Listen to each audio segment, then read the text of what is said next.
Buenas tardes para todos. Muchísimas gracias a todos por su presencia aquí con nosotros.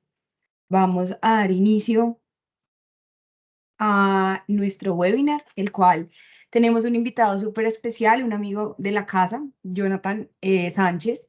Si quieres, Jonathan, a eso.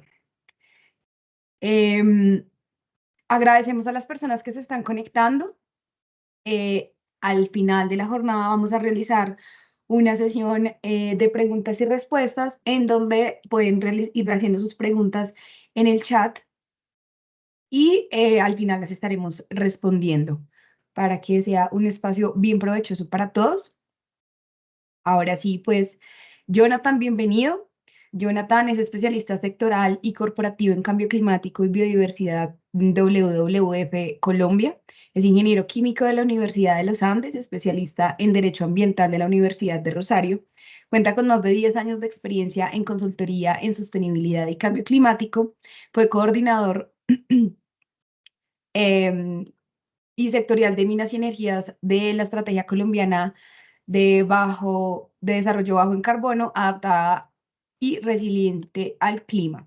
Y ha trabajado como sectorial en mitigación de la Dirección de Cambio Climático y Gestión del Riesgo. Jonathan, bienvenido.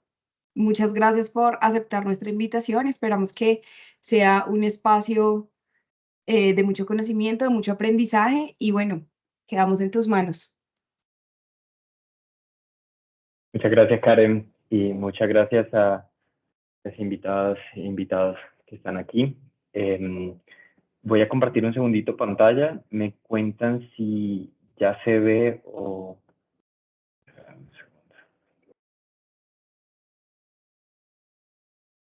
¿Ya se está viendo? No, creo que está No, un aún no. poco lento.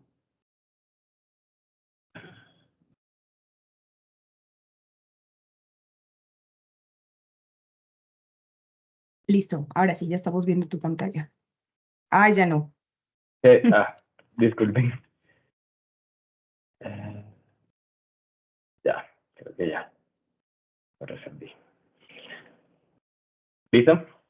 Ahora sí, perfecto. Listo, nada. Listo, gracias.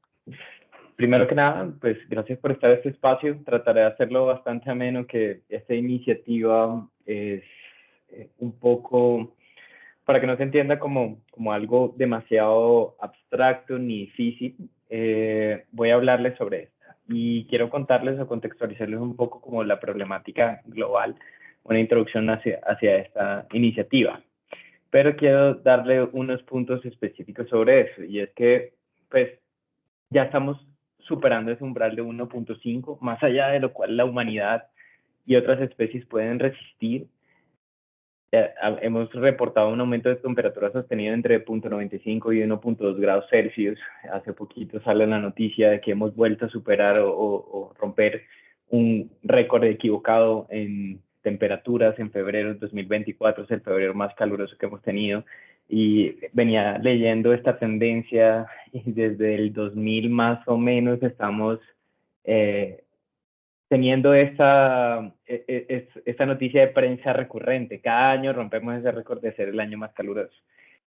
Hay otras cosas, otros datos impresionantes que también toca tener en cuenta, y son las pérdidas que los fenómenos meteorológicos intensificados por el cambio climático, como la niña, y los otros fenómenos meteorológicos asociados, pues han generado más de 270.000 millones de pérdidas en físicas, en el mundo en general, y apenas aseguradas 120.000 millones.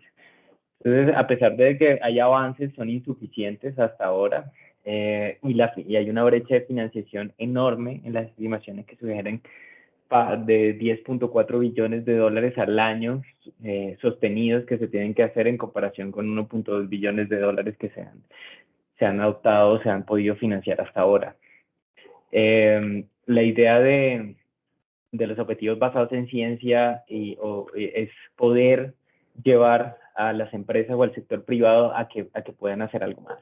Como otro contexto, pues, solo por poner un ejemplo, un tercio de la deforestación tropical se atribuye a la agricultura de subsistencia, donde el 50% de las familias, por ejemplo, en América Latina, dependen de estas cadenas tradicionales de suministro y apenas tienen el 4% de acceso a financiación. Hay un problema de base dentro de lo que podemos hacer y de lo que está siendo financiado, y tenemos que prestar atención a cómo resolver esto, y eso implica que las empresas hagan más de lo que están haciendo ahorita. Y digamos que recientemente, la semana pasada, el estándar, digamos la iniciativa, perdón, lanza su estándar de más allá de la cadena de valor, Beyond Value Change Mitigation, donde busca que el sector privado vaya a toda su cadena de valor y encuentre formas de reducir las emisiones de gases de efecto invernadero y el riesgo asociado a esto. Pues, si bien ya hay empresas que han tomado estos compromisos de acción climática, vemos que en el último reporte del CDP menos del 12% de las empresas han comprado créditos de carbono para acelerar la acción climática, y solo el 0.5% de estos que han validado un compromiso o un objetivo basado en la ciencia ha sido de un crédito duradero. Y recordemos que recientemente hubo un escándalo donde el 90% de los créditos, bajo una investigación que inició The Guardian y otros investigadores, no estaban asegurando la permanencia y estaban sobreestimando las reducciones de gases de efecto invernadero que se estaban haciendo. Y es imperativo subir y movilizar estas inversiones de capital privado de 2.6 billones de dólares que se requiere, porque el aumento que ha tenido es bastante incipiente, y si revisamos los números, tanto en biodiversidad como en cambio climático, la financiación privada o desde el sector privado juega un rol fundamental. Entonces, ¿qué son los objetivos basados en ciencia y por qué estos objetivos han razonado todas estas cosas o elementos que les he contado? Y esta iniciativa nace como una respuesta al Acuerdo de París para generar objetivos ya no nacionales, sino por parte de actores no estatales, específicamente el sector privado, encabezado por organizaciones como CDP, el Pacto Global, WRI, WWF, con Win-Win Business Coalition. Ya ahorita Science Based Target está alojado como un charity o como una fundación en Reino Unido, independiente, donde todas estas organizaciones fundadoras forman parte de los comités, los distintos comités en la gobernanza interna. Lo que se busca es expandir, porque ha crecido exponencialmente esta iniciativa. Como les conté, pues el Acuerdo de París en 2015, pues estamos hablando de que se establecen unas obligaciones para país, pero para las empresas no era muy claro. Entonces ya se establecen unas metodologías bajo unos sectores priorizados que buscan efectivamente aumentar la acción climática de estos. ¿Cómo se compone esto en general? Pues con 4 puntos muy claves, y es un objetivo a corto plazo o near term, que lo van a encontrar, que puede ser entre 5 y 15 años o 5 y 10 años, porque ya se está cambiando se cambió la metodología para aumentar e incidir rápidamente en la reducción o la descarbonización de las empresas. Un objetivo neto cero de descarbonización en el 2050 idealmente, y para algunos sectores en el 2040, la compensación y neutralización, esa transición hacia el neto cero, la cual estas actividades de compensación u offsetting que le llaman son opcionales, y el punto ya net cero al que tienen que llegar, donde ya debe ocurrir una neutralización, muy acorde a las rutas de IPCC, que ya en el 2050 pues es reducir entre un 83 y un 87%, con un grado de incertidumbre, y el resto se puede neutralizar. ¿A cómo vamos hoy? 7 de marzo, ya tenemos alrededor de 7.700 empresas que se han comprometido, de las cuales 4.788 ya han validado su objetivo de mitigación ante esta iniciativa. Y de estos 2.980 ya tienen objetivos a largo plazo o neto cero. La distribución entre el primer porcentaje es de corto plazo y el segundo es de largo plazo. Vemos la distribución, la mayoría de esas empresas están alojadas en Europa, Asia y Norteamérica. Latinoamérica ha tenido un buen crecimiento, sin embargo es insuficiente para la cantidad de empresas y el impacto que puede tener. En Colombia tenemos 14 empresas registradas, 4 de ellas ya tienen las metas validadas, incluso Gaia, quien me invita a dar esta charla, tiene su meta validada ante la iniciativa de Science Based Target. Como pyme, hay otras pymes que también las tienen validada, y 2 de estas fueron removidas, su compromiso fue removido porque hubo una campaña de aceleración y activación aquellas que se comprometieron a meterse en un momento dado. Antes la metodología no admitía varios escenarios y el más ambicioso era el 1.5 grados Celsius. Y ahora con esta campaña, pues lo que buscan era vincularlos a esto. Ya por la necesidad, por el corto tiempo que tenemos, estamos en 2024, en 2030, tenemos los primeros, o se deben ya finalizar bastante de los compromisos y llegar a una reducción aproximada entre 43 a 45% de las emisiones de gases de efecto invernadero, lo que implica que las metodologías y las herramientas de los objetivos basados en ciencia ya solo están mirando el escenario de 1.5. Solo para ver un poco como este caso de negocio, en 2021 pues se estimó una reducción aproximada como entre 8.8% sostenido lineal de tasa de reducción de las empresas, del 80% de los compromisos aquí aprobados.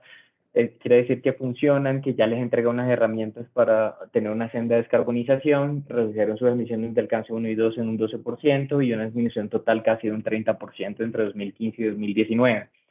En Glasgow, pues se lanzó esta alianza financiera con el Cero Neto, donde está muy alineada a buscar financiar o iniciar un financiamiento climático dirigido a aquellas empresas que tengan un marco de transparencia sólido, como lo es los objetivos basados en ciencia. También hay otras iniciativas o instituciones financieras que han venido y existen guías para el sector no real o financiero, como lo es que lo tiene, perdón, los objetivos basados en ciencia, que buscan básicamente que las finanzas sean más orientadas a una cartera que no aumente las emisiones de gases de efecto invernadero. Gobiernos han tomado una posición un poco más abierta y preponderante. El gobierno del Reino Unido pues ya ha admitido a los objetivos basados en ciencia como credenciales climáticas sólidas y Japón estableció un objetivo de tener varias empresas vinculadas a la iniciativa como parte de su equivalente Plan Nacional de Desarrollo. En el último reporte, pues vemos algunas mejoras específicas o podemos contar un poquito qué ha pasado y ya el número de empresas e instituciones financieras que han crecido un montón. Ya solamente se admite la ruta de 1.5 grados, por lo que les contaba de la premura.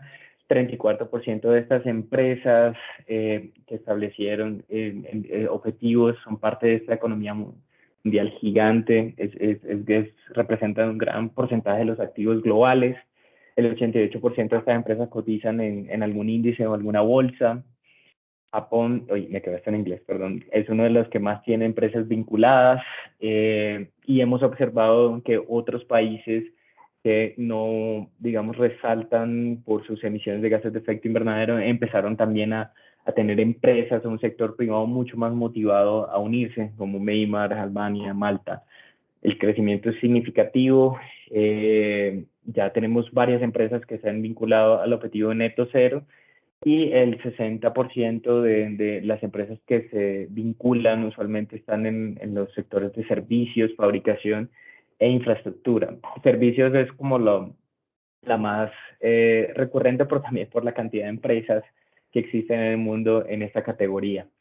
Entonces ya entendiendo un poco cómo unirse, hay dos rutas específicas para hacerlo. Hay una ruta estándar que es para las grandes empresas, ya cambió un poquito la definición de qué es una pyme y que ya depende de la capitalización o los ingresos asociados a la empresa, el tamaño y el nivel de emisiones que tiene. Y si ya supera un umbral específico, pues se considera una compañía grande. Si es una compañía grande, tiene que pasar por 5 pasos. El de comprometerse, donde le dice a la iniciativa, quiero fijar un objetivo, tiene un tiempo para desarrollarlo y presentarlo y lo somete ante SBTi y pasa por un proceso de validación y si todo está correcto, como en cualquier auditoría, 2 intentos, está todo bien, pues ya lo admiten oficialmente, tienen un paquete de comunicación, lo divulgan en redes, en varios espacios, entrevistas, y la empresa queda con unos compromisos de estar publicando generalmente a través del medio que desee informes de sostenibilidad, gestión, página web propia, el progreso específico de cómo está avanzando en sus objetivos. Para la pyme es un poco más sencillo, ya que solamente tiene que establecer la aplicación en línea, decir a qué en la metodología y bajo qué estándares, digamos, bajo qué metodología y aproximación metodológica establece su meta. Este paso puede estar subsidiado, ya no es que tengamos un automático de por ser empresa latinoamericana, tengamos como esa ventaja, pero ya ha sucedido en varias oportunidades donde las empresas han estado exentas de pagar este proceso de validación, precisamente porque es un territorio o una región que está comenzando a coger apenas fuerza con este marco de transparencia. Y ya una vez se aprueba, pues tiene también las mismas obligaciones de reportar anualmente su inventario y evidenciar cómo van en su progreso.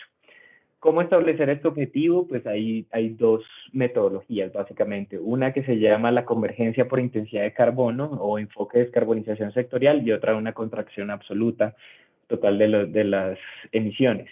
Empiezo por la segunda, que es como la más lógica. Si yo no tengo una información desagregada de una hoja, de una digamos, una línea o una proyección de emisiones asociada a un sector específico, pues ya sabemos cuál es el punto final. El punto final, IPCC nos dicen reducir 43% de las emisiones de gases de efecto invernadero al 2030. Entonces se hace una convergencia específica para que el punto de partida converja hasta ese punto de reducción con una tasa anual lineal mínima de 4.2%. ¿Sí? Todos los años 4.2% menos de nuestras emisiones de gases de efecto invernadero.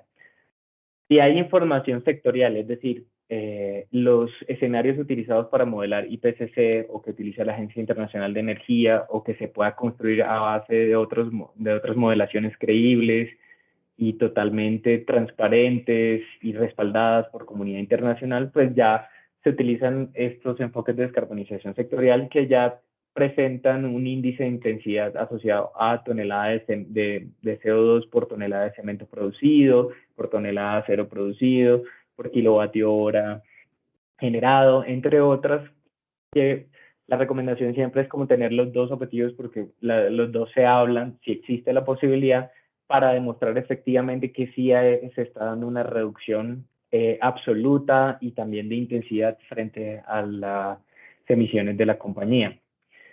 Y en este sentido, pues hay también dos tipos de emisiones. Están aquellas que se producen por energía e industria, que tienen unos métodos y unas guías existentes, y la FLAG. FLAG quiere decir Forestry, Land and Agriculture, es decir, todo lo que es de la tierra, el campo, y esta tiene una guía específica donde hay dos formas de calcular las reducciones o las metas de reducción, bien sea por un enfoque sectorial, dependiendo si es silvicultura, agricultura, ganado, demanda, o ya por una intensidad de productos básicos a través de 11 commodities que tiene información precargada sobre esta guía. Lo importante acá es que cada una cuenta como en su inventario independiente. Entonces la meta de industria, nada más, y la gestión que yo puedo hacer solamente está en el alcance 1 y 2 de la meta o de ese sector específico. Si yo hago una reducción, digamos, por prácticas silvopastoriles, por mejoras en la fertilización, por lo que sea, esa reducción de la parte agrícola no va a contar a la parte de energía. ¿Por qué? Porque se busca descarbonizar cada uno de estos por aparte. Y asimismo, pues la tasa lineal de descarbonización del suelo es un poco distinta y lo vamos a ver en este resumen. Entonces, para los objetivos basados en ciencia del corto plazo, se resumen para alcance 1 y 2, 95% de cobertura de las emisiones, se busca que sea de 5 a 10 años, excepto transporte marítimo y también de generación, perdón, solo marítimo, porque se busca en marítimo que se descarbonice antes, precisamente porque el sector marítimo es responsable del 8% de las emisiones de gases de efecto invernadero a nivel mundial. Dice aquí el método, entonces puede utilizar reducción absoluta. Y para reducción absoluta tiene una tasa de 4.2 lineal o de 3.03 lineal para el uso del suelo o cambio de uso del suelo. Si ya es por convergencia de intensidad, dependerá cada uno de los sectores. Y para el alcance 2, pues ahí se pueden hacer unas unos claims o unas apuestas, un compromiso de un 80% de energía renovable al 2025 y de 100% al 2030. Para alcance 3, te obligan a tener una meta si las emisiones de alcance 3 superan el 40% de las emisiones asociadas a la totalidad del inventario. Y se limita a cubrir el 67% de este. También es de 5 a 10 años, es una tasa lineal mucho más suave. ¿Por qué? Porque entendemos que este es un enfoque más de influencia que de control, y está bajo el escenario de muy por debajo de los 2 grados, no está en el escenario de 1.5.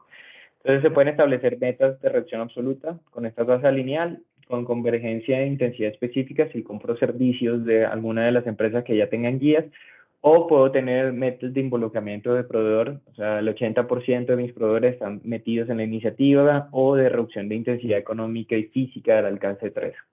Un ejemplo, 7% año a año de reducción de esta intensidad.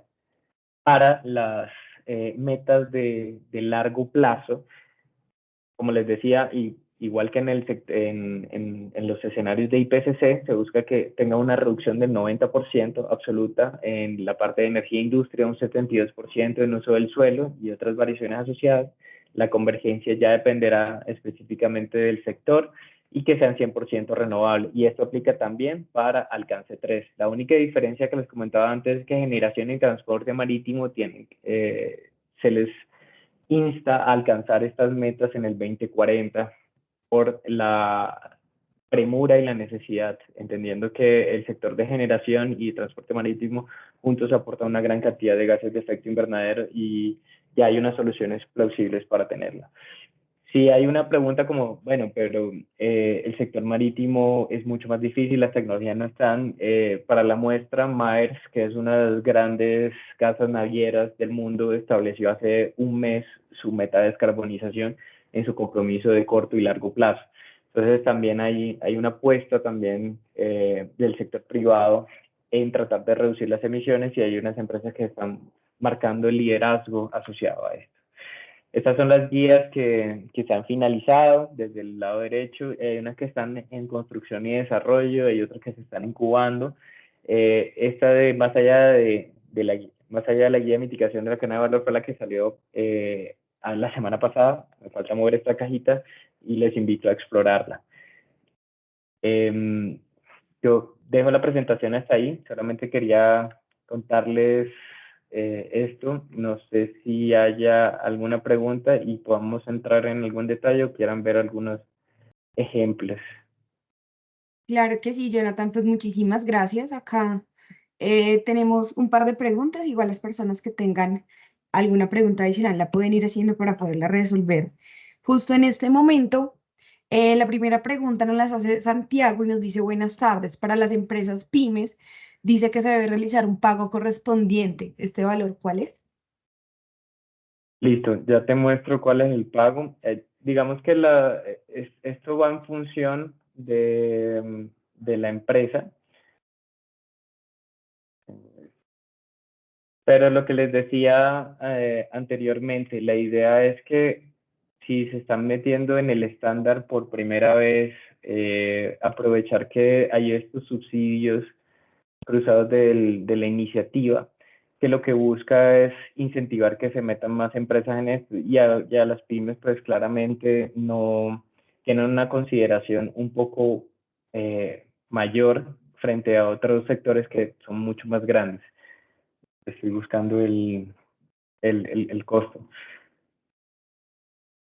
No sé si puedes leer la otra pregunta, ya te copio y te pego el valor. Claro que sí. Angie nos pregunta: buenas tardes, ¿qué elementos mínimos debe contener una política de sostenibilidad de una empresa pública? ¿Qué principios debemos de considerar y cómo asegurar que realmente sea una apuesta hacia la sostenibilidad? Y eso tenemos, eh,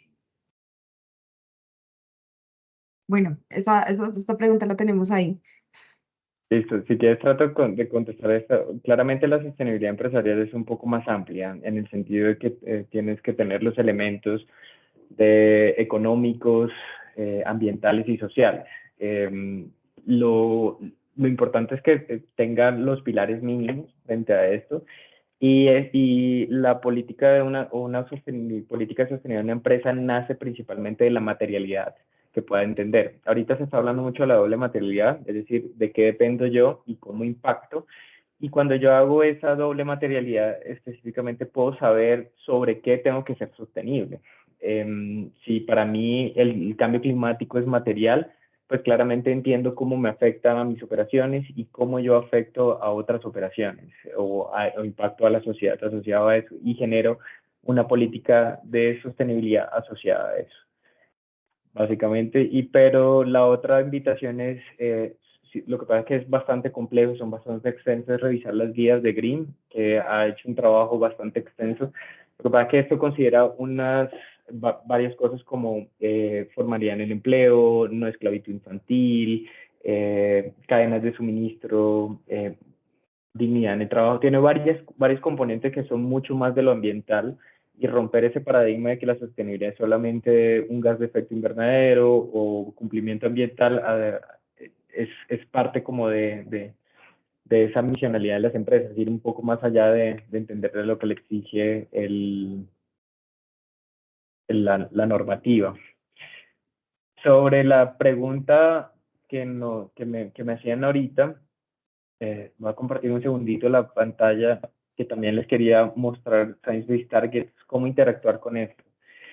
Esta es la página principal, no sé, ¿ya estás viendo mi pantalla? Sí, ya la estamos viendo.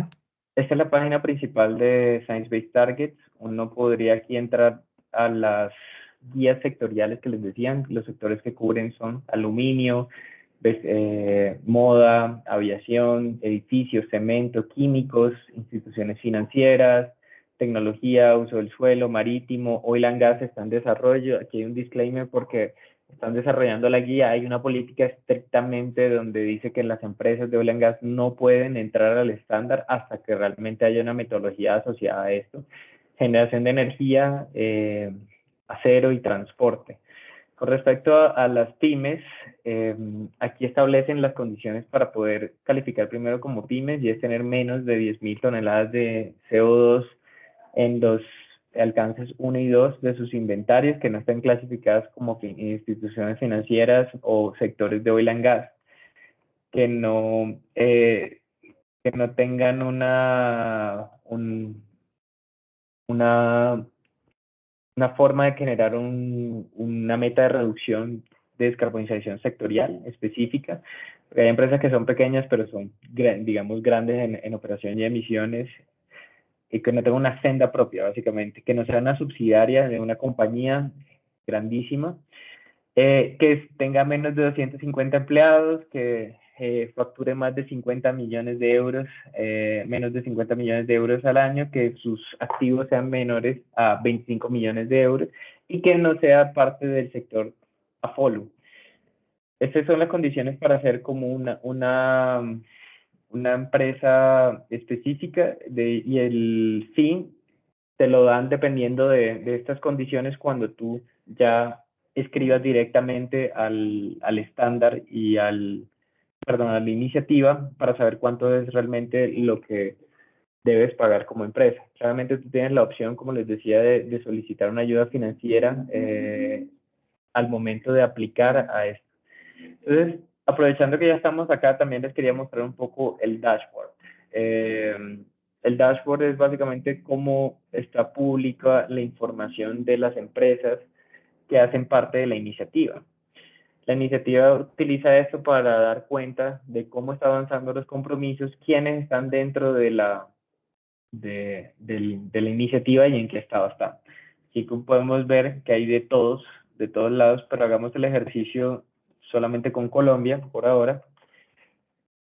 Y cuando yo coloco Colombia nos sale la imagen que les estaba mostrando. Tenemos a una Viatur cuyo compromiso fue retirado. Esto se debe a que tienen 2 años desde que dicen committed o comprometidos para establecer una meta y para sustentar cómo hicieron esa meta y cómo van a llegar a esa meta. No hay mayor información asociada a esto. Si uno abre o despliega, Pero si de pronto vemos otras empresas como Cementos Argos, ellos están bajo el escenario well below 2 degrees, o muy por debajo de los 2 grados, precisamente porque se metieron a la iniciativa antes de que hicieran los cambios metodológicos y que las exigencias fueran solo de 1.5. Publicaron su meta el año pasado y aquí establece cuál es la meta y dice: Cementos Argos se compromete a reducir el alcance 1 y 2 de sus emisiones en un 21% por material cementable producido al 2030 con el 2021 como año base. Esto también tiene esta meta incluye las emisiones asociadas al uso del suelo y a remociones por utilización de bioenergía. El tema de bioenergía también sigue siendo un tema polémico.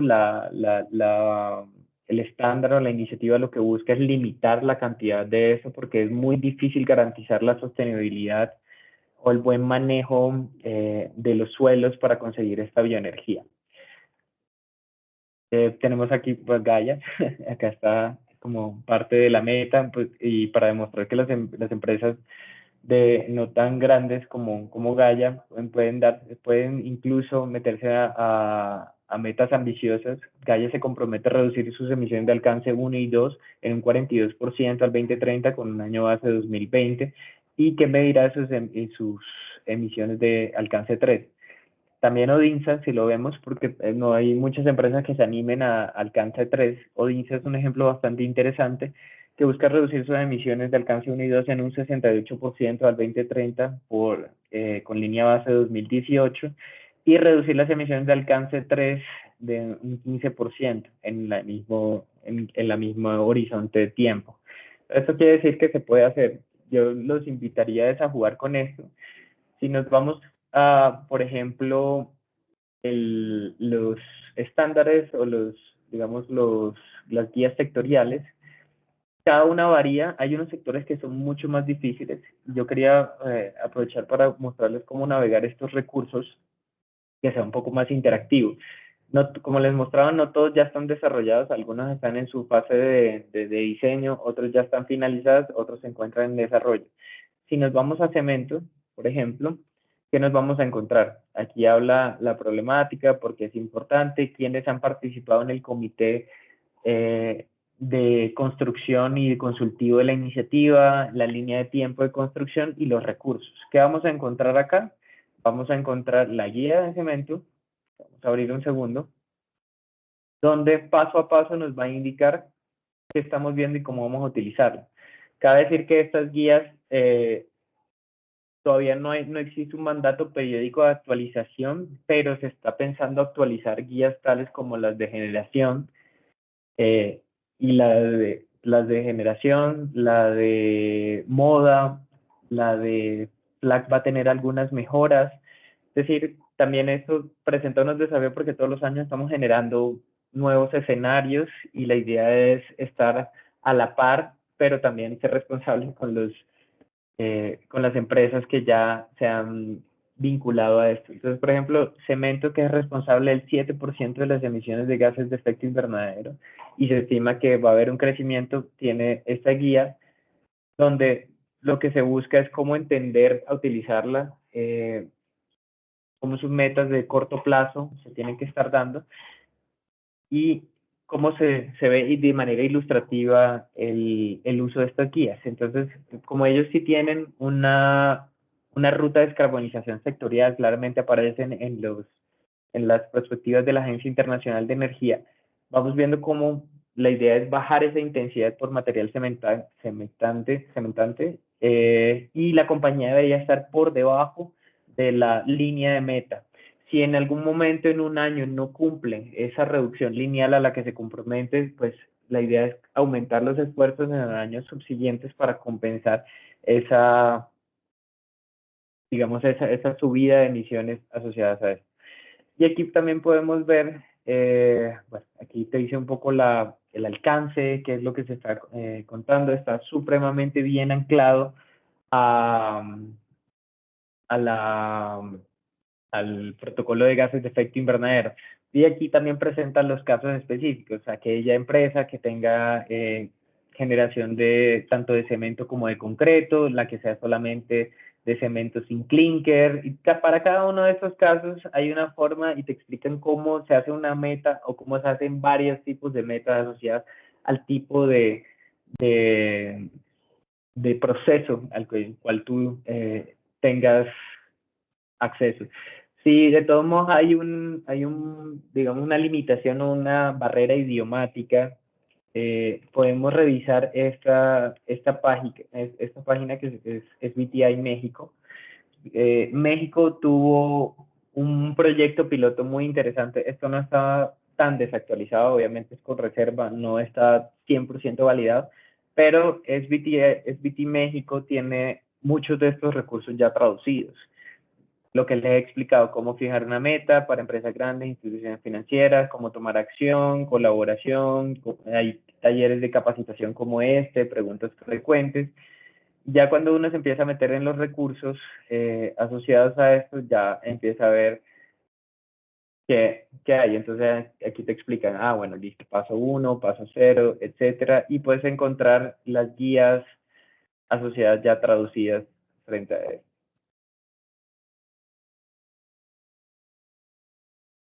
No sé si... Buenísimo. Muchas gracias. Listo, tenemos otra pregunta que nos hace, bueno, aparece como jefe de gestión ambiental. Dice, ¿qué pasa con los otros alcances o categorías 4, 5 y 6?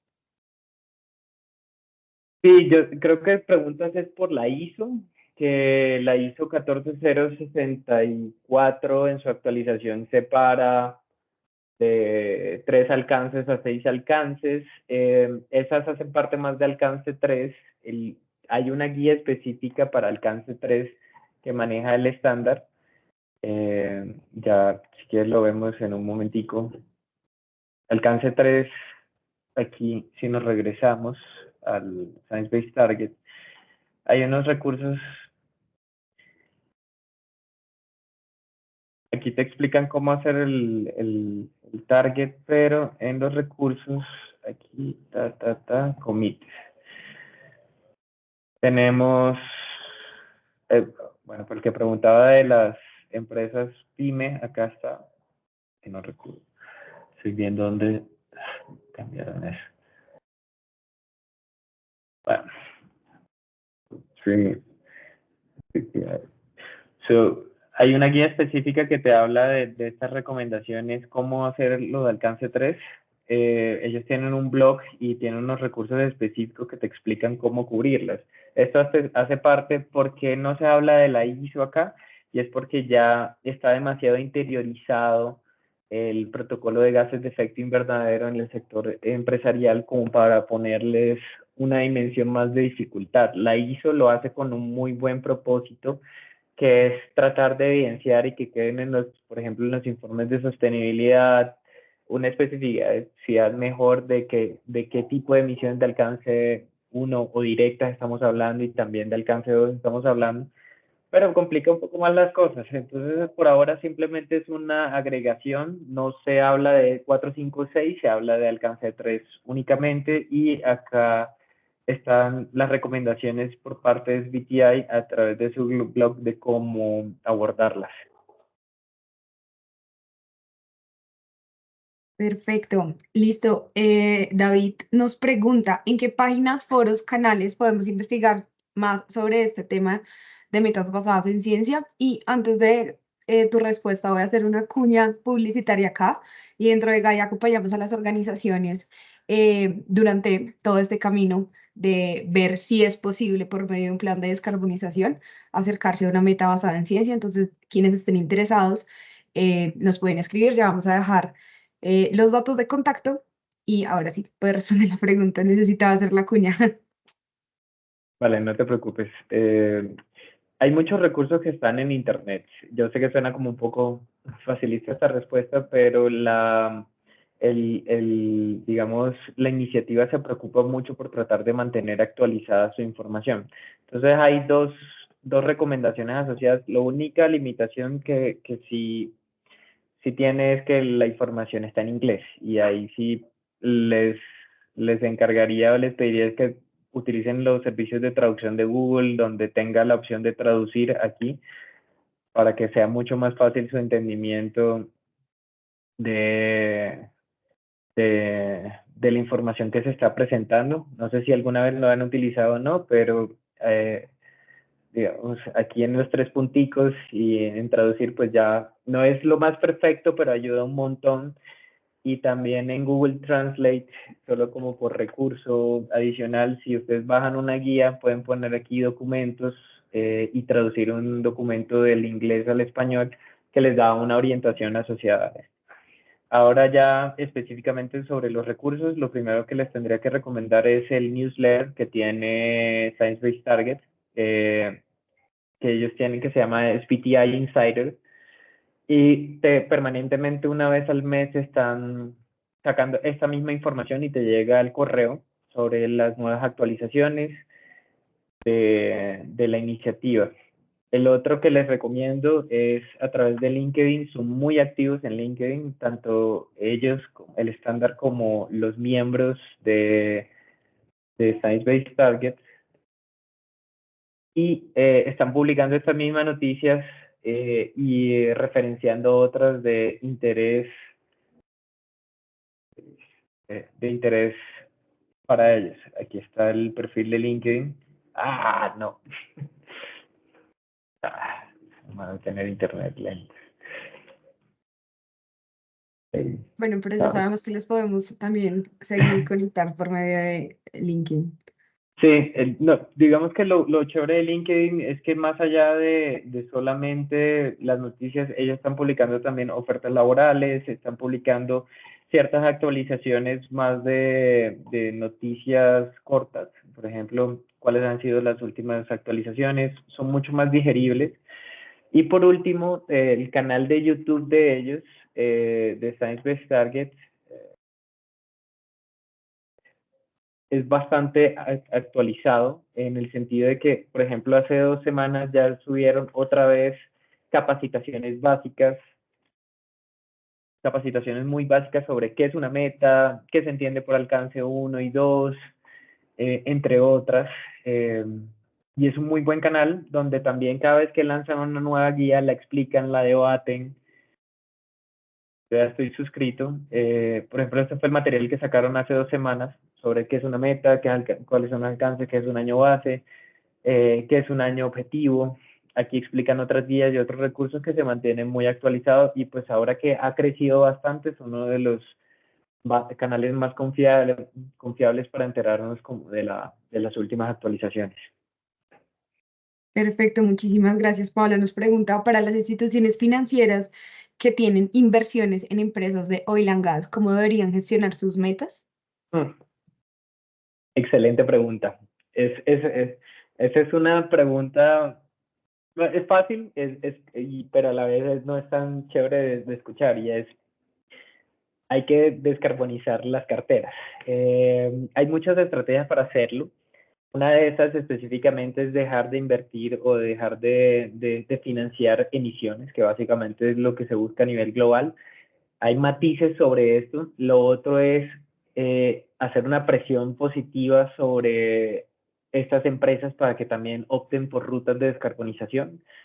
Por ahí veo otra pregunta que nos están haciendo sobre el estándar de oil and gas, por ejemplo. Entonces, cuando salgan, están los documentos ya de consulta, ellos hablan de dos metodologías. Una metodología es lo que se conoce como well to wheel, que quiere decir desde el pozo hasta el manubrio o la cabrilla del carro, que es un análisis de ciclo de vida asociado a esto. Entonces, pues si a lo largo de todo, el upstreaming, midstreaming y downstreaming, se puede ir reduciendo esto, pues también la idea es que empiecen a ver cómo estar dentro de ese estándar o cómo estar dentro de esta idea. Y eso viene acompañado de otra metodología que se llama Least Cost Methodology, que es básicamente no podemos cumplir las metas de cambio climático a nivel internacional si la producción no se reduce.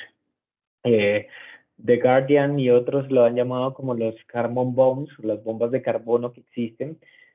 UNEP hizo un reporte que se llama el Production Gap, o sea, la brecha de producción, cuánta producción tenemos en exceso o vamos a tener en excedente. Y si esto no se baja, pues claramente no cumpliremos estas metas. Y lo que busca es decirte esta metodología básicamente hasta qué punto es eh, técnica y económicamente viable que tú sigas sacando petróleo. Entonces esto es muy interesante. Todavía no hay una metodología 100% adoptada para oil and gas. Por ahora existe esta restricción precisamente para responder a la segunda pregunta que nos hacen ahí de oil and gas. Eh, está totalmente vetado porque el estándar o la iniciativa nacía para apoyar a otro sector y pues este sector claramente tenía los medios y tiene las formas para buscar otras formas de diversificación. Pero ya ha cambiado un poco la actitud, también vemos la buena voluntad de algunas empresas del sector que quieren hacer esto y a través de CDP se hicieron todas estas consultas entre 2020 y 2021. En 2022 se han revisado y este año hicieron, por ejemplo, un llamado a nuevos expertos para conformar un nuevo advisory group o un comité un consejo, básicamente, donde empresas colombianas se registraron también para aportar esto y expertos colombianos que saben del tema también se han registrado y se busca que para el segundo semestre de este año haya un nuevo borrador, una nueva idea o por lo menos de una nueva ruta de cómo van a abordar y ya el próximo año tener una guía ya establecida para el sector oil and gas. Perfecto, tenemos otra pregunta. Dice, Laura nos pregunta, después de comprometerse con una meta, ¿cómo hace SBTI seguimiento para que la empresa cumpla? Como les mostraba en la presentación, la última parte les obliga a publicar sus reportes y su progreso. Entonces hay dos formas. Una, precisamente, como ya saben dónde, la empresa les informa dónde van a reportar el progreso, ellos hacen como una especie de auditoría o revisan que efectivamente estén mostrando eso. Claramente no van a hacer una auditoría extensiva de ir a levantar información, solo revisan que efectivamente sí se esté reportando ese progreso asociado a eso. Lo segundo es que hacen encuestas para entender un poco más las acciones que están haciendo y entender la profundidad de las implementaciones para descarbonizar que están haciendo. Son las dos formas que se hacen. Claramente, pues todo esto sujeto a otro tipo de, digamos, veeduría ciudadana y de países que puedan estar haciendo. Claramente, si salen en algún escándalo, si entran en algún marco donde levante una bandera roja, pues claramente la iniciativa podrá hacer sus propias indagaciones. Listo, y como última pregunta, dice Lisette, para las empresas con metas well below 2 degrees, ¿se les pedirá actualización a 1.5? Es muy probable, pero no digamos que pensémoslo en horizontes temporales. La recomendación es que cada 5 años tú revises tus metas. ¿Por qué? Porque cambia el año base, lo que tú proyectas, digámoslo en tu vida. Yo hace 5 años no sabía que iba a estar acá. Y a partir de hoy voy a tomar unas decisiones totalmente diferentes a como yo pensaba que las iba a tomar 5 años en adelante. O sea, 5 años atrás no, tal vez no hubiese tomado las decisiones que tomaría para llegar acá. Lo mismo pasa con la parte empresarial. El mercado cambia, y con lo que digo el mercado cambia, son las dinámicas, nuevos competidores, nuevas exigencias ambientales, sociales, nuevas realidades, nuevas oportunidades, y por eso se recomienda hacer esta actualización cada 5 años. No es 100% obligatorio, pero sí es recomendable y deseable precisamente por eso. Veo otra pregunta también que hacían como si existen incentivos tributarios. Eso es para otros espacios. Hay muchísimos dentro de lo que uno podría entender como incentivos tributarios asociados. Hay incentivos específicos de fuentes no convencionales de energía, eficiencia energética, de mejora ambiental, inversiones sociales, de innovación, de investigación y desarrollo. Es grandísimo el universo y nuevamente me refiero a una respuesta que di antes, depende de la materialidad o de lo que a ti es importante, pues de lo que vayas a hacer, porque dependiendo de lo que tú consideras sostenible, pues si tú consideras que la sostenibilidad es poner un panel porque tus emisiones de alcance de CO2 son muy altas, pues ahí sí hay incentivos tributarios asociados a esto. Si es, por ejemplo, de, no sé, una solución basada en naturaleza, depende, tocará mirarla ya en su detalle para ver si encaja o no bajo los instrumentos de incentivos que existen hasta ahora. Súper, muchísimas gracias. Y para reforzar ahí la respuesta, dentro de nuestro canal de YouTube pueden encontrar un webinar que hicimos el año pasado sobre incentivos tributarios y ahí exploramos bien a detalle em, cómo se pueden aplicar, si, pues, qué tipos de inversiones nos permiten estos incentivos. Bueno, Jonathan, pues muchísimas gracias. Fue un espacio bastante enriquecedor para nosotros. Gracias de nuevo por aceptar nuestra invitación y a las personas que nos acompañaron también, muchísimas gracias. Les contamos que las memorias y la grabación de este webinar va a quedar en nuestro canal de YouTube y serán enviadas también por medio de correo electrónico. Aprovecho para invitarlos justamente dentro de 15 días, el 21 de marzo, en este mismo horario. Vamos a tener el próximo webinar en donde vamos a estar hablando sobre los riesgos y las oportunidades de la carbono neutralidad. Entonces, es un espacio también pues diseñado para aprender, para debatir y sobre todo para compartir ese conocimiento. Muchísimas gracias a todos de nuevo. Jonathan, gracias. Siempre bienvenido. Muchas gracias y nada, pues a través de Karen ahí seguimos en contacto. Cualquier duda que de pronto haya quedado en el tintero. Claro que sí. Muchas gracias. Chao.